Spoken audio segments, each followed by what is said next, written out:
Friends, welcome to খেল দুনিয়া। কলকাতা ডার্বিতে 3-1 গোলের ব্যবধানে হার মোহনবাগানের। ইস্টবেঙ্গলের বিরুদ্ধে এগিয়ে গিয়েও সেই লিড ধরে রাখতে ব্যর্থ মোহনবাগান। তো এই নিয়ে আজকের ম্যাচের ভিডিওটা পুরোটা জানার জন্য অবশ্যই ভিডিওটা শেষ অবধি তোমরা চোখ রেখো, আর তোমরা অবশ্যই লাইক, কমেন্ট, সাবস্ক্রাইব করে দিও। তো চলো দেরি না করে মেন টপিকটা শুরু করা যাক। তো আজকে সুপার কাপের গ্রুপ লিগের শেষ ম্যাচে মোহনবাগান এবং ইস্টবেঙ্গল মুখোমুখি হয়েছিল কলকাতা ডার্বিতে। তো সেই ম্যাচের সমীকরণ ছিল ইস্টবেঙ্গলকে ড্র করলেই চলবে, উল্টো দিকে মোহনবাগানকে জিততেই হবে। তো এরকম অবস্থায় মোহনবাগান এবং ইস্টবেঙ্গল দুটো দলই কিন্তু লাস্ট দুটো ম্যাচ জিতে মাঠে নেমেছিল। তো সেখান থেকে দেখতে গেলে আজ মোহনবাগানের ফার্স্ট 11-এ কামিংসকে বাদ দিয়ে সাদিকুকে কিন্তু প্রথম থেকে নামানো হয়েছিল এবং প্রথম মিনিটেই সাদিকু গোল তুলে নেয়। সেই গোলটা অদ্ভুত কারণে রেফারি কিন্তু বাতিল করে দেয়। এই প্রথম মিনিটেই গোলটা বাতিল কী জন্য হয়েছে সেটা কিন্তু জানা যায়নি। এরপর মোহনবাগান কিন্তু বারবার অ্যাটাক করে, 20 মিনিটের মধ্যে মোহনবাগান 8খানা কর্নার আদায় করে নেয় এবং সেই কর্নার থেকেই কিন্তু গোল করে চলে যান হেক্টর ইউসতে। ব্যাক হিলে দুর্দান্ত একটি গোল করেছেন হেক্টর ইউসতে।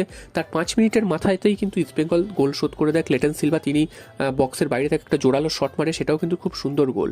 1-1 হয়ে যাওয়ার পর মোহনবাগান আরও অনেকগুলো সুযোগ তৈরি করেছে, তবে কোনোটাই কিন্তু কাজে লাগাতে পারছিল না। তবে পরের কোয়ার্টারে কিন্তু মোহনবাগান একদমই দাঁড়াতে পারেনি। ইস্টবেঙ্গল কিন্তু এই সময়টা খুব ভালো খেলেছে এবং হাফ টাইমের ঠিক আগে মোহনবাগানের পক্ষে কিন্তু পেনাল্টি আদায় হয় এবং পেনাল্টিটা কিন্তু হ্যান্ডবল করে বক্সের মধ্যে, সেখান থেকে পেনাল্টি পায় মোহনবাগান। তো সেই পেনাল্টি প্রথমে মোহনবাগান গোল করে দিয়েছিল, সেই গোলটাকে কিন্তু ক্যান্সেল করে রেফারি, কারণ হুগো বুমো নাকি আগে পেনাল্টি বক্সে ঢুকে গেছিল, সেই কারণে পেনাল্টি ক্যান্সেল হয় এবং আবার রিটেকেন করতে বলে। সেই রিটেক থেকে কিন্তু গোল মিস করেন দিমিত্রি পেটাটস এবং সেই বলটা রিবাউন্ড হয়ে যখন সাদিকুর পায়ে আসে তিনিও বল বাইরে মারেন।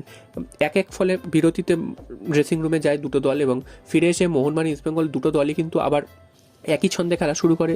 মোহনবাগান কিন্তু প্রচুর অ্যাটাক করছিল, তো পরের হাফেও কিন্তু গোল আসছিল না। এই সময় কিন্তু মোহনবাগান ভুল করে বসে, সেটা হচ্ছে নবাগত যে ডিফেন্ডার তিনি কিন্তু বল কিন্তু ক্লিয়ার করতে গিয়ে ইস্টবেঙ্গলের পায়ে তুলে দেয়, সেই বল থেকে কিন্তু গোল করে চলে যায় নন্দকুমার। এবং তারপরেও কিন্তু আরও একটা ভুল আরশ আনোয়ারের, তিনি কিন্তু গোলকিপার, তো তিনি কিন্তু একটা মস্ত বড় ভুল করেছেন। একটা সহজ বল তিনি বল গ্রিপ করতে পারেনি, তার বুকে লেগে বল সামনে আসে, সেখান থেকে কিন্তু ক্লেটন সিলভা তার 3 নম্বর গোলটি করে চলে যায়। তারপর সেকেন্ড হাফে আরও কিন্তু অনেকগুলো সুযোগ ইস্টবেঙ্গল পেয়েছিল যেগুলো থেকে গোল হতে পারতো এবং ম্যাচের ব্যবধান কিন্তু আরও বাড়তে পারতো, তবে সেগুলো হয়নি। শেষ পর্যন্ত বারে লেগে অনেকগুলো বল ফিরে আসে। উল্টো দিকে মোহনবাগানও সুযোগ পেয়েছিল, তবে সেগুলো কিন্তু একদমই ভালো সুযোগ নয়। পরের দিকে 70 মিনিটের পর থেকে কিন্তু মোহনবাগান খেলা থেকে প্রায় হারিয়ে যায় এবং 3 নম্বর গোলটা খেয়ে যাওয়ার পর কিন্তু মোহনবাগান আর চেষ্টাই করতে পারেনি। তো এরকম একটা হাই ভোল্টেজ ম্যাচে এতগুলো প্লেয়ার মোহনবাগানের নেই। মোহনবাগান পিছিয়ে থেকে শুরু করেছিল ঠিকই, তবে আশা করা গেছিল যে মোহনবাগান অন্তত ফাইটটা দেবে, তো মোহনবাগান সেই ফাইটটাও দিতে পারেনি। আজকের ইস্টবেঙ্গল যোগ্য দল হিসেবেই জিতেছে এবং রেফারিও একটা ভূমিকা অবশ্যই পালন করেছে। রেফারি যদি প্রথমেই গোলটা দিয়ে দিত, সেই অফসাইড যদি ভুলভাবে না বাতিল করতো, তাহলে কিন্তু মোহনবাগানের হয়তো রেজাল্ট অন্যরকম হতে পারতো। তবে শেষ পর্যন্ত ইস্টবেঙ্গল সেমিফাইনালে পৌঁছে গেল, মোহনবাগান কিন্তু আউট হয়ে গেল সুপার কাপ থেকে। এবার জেসন কামিংস তিনি কিন্তু আজকেরও জঘন্য পারফরমেন্স করেছেন। এছাড়া আর্মান্দো সাদিকু তিনি প্রথমে গোলটা করেছিলেন ঠিকই, তবে তারপরেও 2-1টা সুযোগ তিনি ক্রিয়েট করেছেন, তবে তার খেলাও কিন্তু খুব একটা ভালো হয়নি। এছাড়াও ব্র্যান্ডন হ্যামিল তিনিও জঘন্য পারফরমেন্স করছেন প্রত্যেকটা ম্যাচে, তারপরেও তাকে খেলিয়ে যাওয়া হচ্ছে। তো এই প্লেয়ারগুলো যতদিন মোহনবাগানে থাকবে হয়তো মোহনবাগান এরকমই খারাপ খেলতে থাকবে। এই যতদিন না এই বিদেশিগুলোকে চেঞ্জ করা হবে ততদিন হয়তো মোহনবাগানকে এইরকম হারের যন্ত্রণা ভোগ করতে হবে।